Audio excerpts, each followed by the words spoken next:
जय हिंद दोस्तों, आप सभी का स्वागत है एक बार फिर से आपके अपने YouTube चैनल यूनिक ज्ञान में। आज हम भी ये थर्ड सेमेस्टर हिस्ट्री चैप्टर 8 देखेंगे, जिसमें हमें औपनिवेशिक काल के दौरान भू राजस्व प्रणाली को पढ़ना है।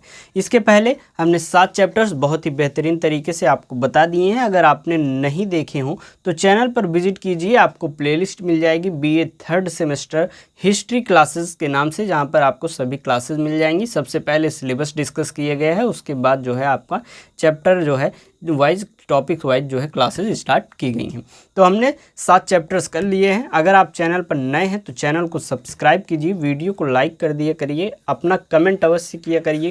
क्लास देखने के बाद कोई भी डाउट अगर रह जाता है या फिर कमेंट में अवश्य बताया करिए कि क्लास आपको समझ में आई या क्लास कैसी लगी, आप अवश्य बताया करिए। तो चलिए देखते हैं औपनिवेशिक काल के दौरान भू राजस्व प्रणाली। हालांकि आपको सभी जानकारियां दे ही दी गई हैं कि आपके लिए टेलीग्राम चैनल बनाया गया है, डिस्कशन ग्रुप बनाया गया है, व्हाट्सएप चैनल बनाया गया है। सबका लिंक आपको डिस्क्रिप्शन बॉक्स में मिल जाएगा। वहां पर सभी नोटिफिकेशंस आपको दे दिए जाते हैं। विभिन्न यूनिवर्सिटियों से रिलेटेड रिजल्ट कब आएंगे ये सभी टाइम टेबल कब आएगा, ये सभी चीज़ें वहाँ पर भेज दी जाती हैं। तो आप वहाँ पर जुड़ सकते हैं। और नोट्स के लिए तो आपको बता ही दिया गया है कि नंबर दिया गया है व्हाट्सएप नंबर, उस पर आप मैसेज करेंगे। मात्र 25 रुपये में किसी भी विषय के chapter wise notes plus previous year question paper के नोट्स विद सॉल्यूशन और most important question and answer की आपको नोट्स दी जाएगी जब आपका एग्ज़ाम जो है बिल्कुल नज़दीक होगा। तो बेहतरीन तैयारी आपको मात्र 25 रुपये में किसी भी एक विषय की कराई जा रही है। विभिन्न बच्चे जो है ग्रुप में जुड़ गए हैं और उसका लाभ भी उठा रहे हैं, क्लासेस कर रहे हैं और उसके साथ साथ जो है वह नोट्स का भी फ़ायदा उठा रहे हैं। तो आप चाहें तो ले सकते हैं या फिर यहाँ से क्लासेस करिए और हैंड रिटन नोट्स बनाइए और अच्छी तैयारी करिए। तो चलिए देखते हैं औपनिवेशिक काल के दौरान भू राजस्व प्रणाली को। सबसे पहले तो बात यह है, औपनिवेशिक काल आप समझिए कि औपनिवेशिक काल आखिर होता क्या है। भारतीय इतिहास का यह वह समय एक प्रकार से कहा जा सकता है जब भारत पर विदेशी शक्तियों का शासन था। अर्थात जैसे कि हम उसकी परिभाषा समझें औपनिवेशिक काल की, तो औपनिवेशिक काल वह समय है जब किसी विदेशी शक्ति द्वारा किसी देश के राजनीतिक, आर्थिक, सामाजिक, सांस्कृतिक और शैक्षणिक क्षेत्रों पर नियंत्रण स्थापित कर उसे अपने लाभ के लिए शोषित किया जाता है। अर्थात वह कौन का सा काल था जब ब्रिटिश भारत पर एक प्रकार से अपना जो है शासन जमाए हुए थे। वह यहाँ पर राजनीतिक, आर्थिक, सामाजिक, सांस्कृतिक, शैक्षणिक सभी क्षेत्रों पर नियंत्रण करके सिर्फ अपने लाभ के लिए उस एक प्रकार से शोषित कर रहे थे। तो वही काल था औपनिवेशिक काल। औपनिवेशिक काल एक प्रकार से अगर आप समय के हिसाब से माने तो 16वीं शताब्दी से 20वीं शताब्दी तक के मध्य जो है वह माना जाता है। तो 16वीं शताब्दी से 20वीं शताब्दी के मध्य आपको भू राजस्व प्रणाली पढ़नी है। अर्थात भू राजस्व, भू के ऊपर जो विभिन्न कर लगाए जाए थे उसकी क्या क्या व्यवस्थाएं जो हैं ब्रिटिशर्स लाए हुए थे उसको हमें पढ़ना है। तो हम शुरुआत से पढ़ेंगे। औपनिवेशिक काल हमने आपको बताया 16वीं शताब्दी से 20वीं शताब्दी तक, अर्थात 1600 ईस्वी से जो है आपका 2000 ईस्वी तक जो है वह समय रहता है। 1947 में जो है देश आज़ाद होता है। तो 1900 जो एक प्रकार से 2000 तक होता है वही 20वीं शताब्दी होती है। तो 16वीं शताब्दी से 20वीं शताब्दी के मध्य विभिन्न भू राजस्व प्रणालियों को हम समझेंगे। शुरुआत करेंगे हम एकदम इतिहास से, अर्थात भू राजस्व व्यवस्था जहाँ से शुरू हुई। 1757 का प्लासी के युद्ध के बाद अंग्रेजों द्वारा भू राजस्व एक प्रकार से वसूल करना प्रारंभ किया गया। 1757 का जब प्लासी का युद्ध हुआ उसके बाद जो है युद्ध जीतने के बाद यहाँ पर वह कर वसूलना शुरू किए थे। सर्वप्रथम 1772 ईस्वी में वॉरेन हेस्टिंग्स ने बंगाल में द्वैध शासन समाप्त कर भू राजस्व वसूल करना शुरू किया हुआ था।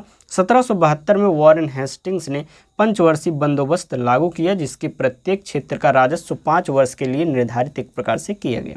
1777 में यह व्यवस्था जो है समाप्त हो गई, जो पंचवर्षीय शुरू हुई थी। 1777 में जब यह व्यवस्था समाप्त हुई तो उसकी जगह इसने 1 वर्षीय बंदोबस्त लागू किया। इस व्यवस्था में प्रतिवर्ष भू राजस्व निर्धारित होता था, जो 1789 से 90 तक एक प्रकार से चलती रही। 10/11वां हिस्सा जो है अंग्रेजों को और 1/11वां हिस्सा जो है जमींदार को जाता था। अर्थात मान लीजिए कि कहीं से किसी क्षेत्र से 11 रुपये अगर कर जो है वसूला गया तो उसमें 10 रुपये किसका होगा, अंग्रेजों का होगा और 1 रुपये जो है जमींदार का होता था। सबसे पहले जो है एक व्यवस्था लाई गई अगर भू राजस्व में, तो वह थी अस्थाई बंदोबस्त। वह कौन लाया था? लॉर्ड कॉर्नवालिस, जो कि 1793 ईस्वी में।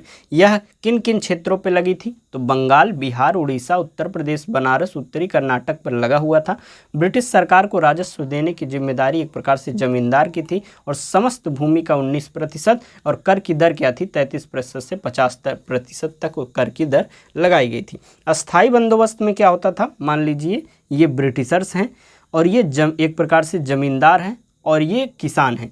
तो जमींदार क्या करते थे? किसान से जो है कर वसूल करते थे, और उन कर को जो है वह किसको देते थे? ब्रिटिशर्स को देते थे। इसको हम अभी आपको अच्छे से समझाएंगे। बाकी ये बात तो आप समझ गए होंगे कि एक बीच में जो है जमींदार रहता था, वह किसानों से कर को वसूलता था, और वह किसको देता था? ब्रिटिशर्स को देता था। ये कौन सी व्यवस्था थी? अस्थाई बंदोबस्त व्यवस्था थी। रैयतवाड़ी बंदोबस्त क्या थी? थॉमस मुनरो और कर्नल रीड ने इस व्यवस्था को लाया हुआ था 1820 में। यह मुंबई, मद्रास, असम, पूर्वी बंगाल पर लागू थी। ब्रिटिश सरकार को राजस्व देने की जिम्मेदारी किसान की एक प्रकार से समस्त भूमि का 51% था। रैयतवाड़ी व्यवस्था में क्या कर दिया गया कि किसान जो है वह सीधे सीधे ब्रिटिशर्स को कर देने लगे, वह अपनी ज़मीन के मालिक होने लगे। बीच में जो जमींदार था उसको हटा दिया गया, अर्थात अस्थाई बंदोबस्त में जमींदार जो है किसान से कर वसूलता था, ब्रिटिशर्स को देता था। परंतु जो रैयतवाड़ी व्यवस्था लाई गई, इसमें जो किसान है वह सीधे सीधे ब्रिटिशर्स को जो है कर देने लगा। महालवाड़ी बंदोबस्त को किसने लाया था? हाल्ट मैकेंजी ने 1822 में। उत्तर प्रदेश, मध्य प्रांत और पंजाब में यह लागू किया गया। भूमि पर गांव का अधिकार होता था, और समस्त भूमि का 30% पे जो है यह लागू किया गया, और पहले उपज का 66% बाद में कम कर करके उसका 50% जो है कर लिया जाने लगा। तो ये सभी आपने अभी तक संक्षिप्त में पढ़ना। 3 मुख्य यह व्यवस्था लाई गई थी भू राजस्व के क्षेत्र में। तो सबसे पहली क्या थी? अस्थाई बंदोबस्त। उसको आप समझ ही चुके होंगे कि बीच में जमींदार होता था, वह किसान से कर लेकर फिर उसको जो है ब्रिटिशर्स को देता था। तो अब हम उसको विस्तार से समझेंगे। अस्थाई बंदोबस्त का जनक कौन था? Lord Cornwallis. 1790 ईस्वी में अस्थायी तौर पर इसे लगाया गया, मगर 1793 में इसे अस्थायी कर दिया गया था। इसी को जमींदार व्यवस्था व इस्तमरारी व्यवस्था भी कहा जाता था। जो यह अस्थाई बंदोबस्त थी, इसे ही इस्तमरारी व्यवस्था भी कही जाती थी। इस व्यवस्था में जमींदार को भूमि का स्वामी माना गया। इसे बंगाल, बिहार, उड़ीसा के क्षेत्र, बनारस और कर्नाटक के भी कुछ हिस्सों में लागू किया गया। ब्रिटिश भारत के कुल 19% भूमि पर इसे लागू किया गया। अभी लास्ट में हम आपको एक मैप के माध्यम से बता देंगे कौन से क्षेत्र में अस्थाई बंदोबस्त लागू था, कौन से क्षेत्र में रैयतवाड़ी बंदोबस्त और कौन से क्षेत्र में महालवाड़ी बंदोबस्त लागू था। जो अस्थाई बंदोबस्त था उसमें यह तय किया गया कि एकत्र किए गए भूमि राजस्व का 10/11 हिस्सा जो है अंग्रेजों को दिया जाना था, और 1/11 हिस्सा जो है जमींदार के पास रखना था। जमींदारों को उनके स्वामित्व में भूमि के उत्तराधिकार के लिए वंशानुगत अधिकार एक प्रकार से दिए हुए थे, अर्थात जमींदार जो होते थे उनका पुत्र जो होता था, उनका बेटा जो होता था, वह अगला जमींदार बन जाता था।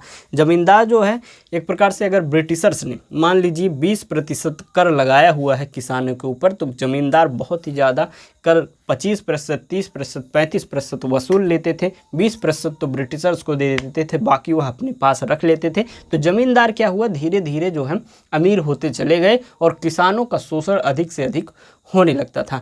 मान लीजिए कोई अधिक कर जो है किसी किसान से जमींदार वसूल कर रहा है, वह देने में सक्षम नहीं होता था, तो उससे जो है दास प्रथा वाला कार्य भी कराते थे, अर्थात उससे विभिन्न श्रम भी करवाते थे। अस्थाई बंदोबस्त का प्रभाव क्या हुआ? जमींदारी व्यवस्था के अंतर्गत जमींदार किसानों का अत्यधिक शोषण करते थे। वह अस्थाई बंदोबस्त व्यवस्था के अंतर्गत तय की गई सीमा से भी अधिक कर एक प्रकार से वसूलते थे, जो कि हमने आपको बताया कि जो ब्रिटिशर्स तय करते थे उससे भी ज़्यादा कर वह वसूल कर लेते थे।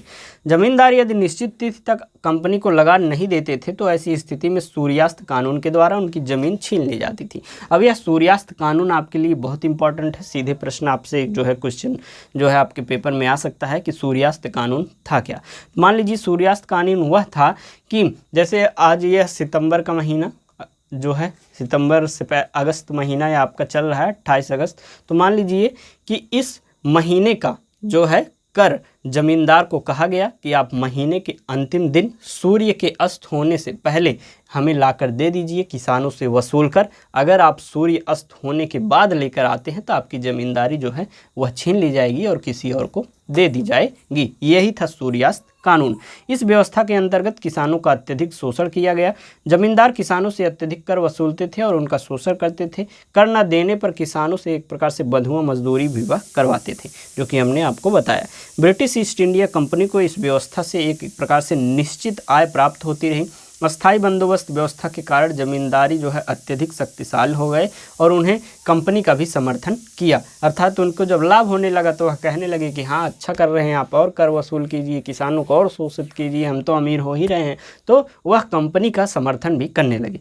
अगला क्या था हमारा? रैयतवाड़ी व्यवस्था। रैयत शब्द का अर्थ होता है किसान। तो रैयतवाड़ी बंदोबस्त व्यवस्था के अंतर्गत सीधा जो है किसानों से कर वसूला जाता था। उसमें किसान भूमि के मालिक माने जाते, जो कि हमने शुरुआत में ही आपको समझा दिया था।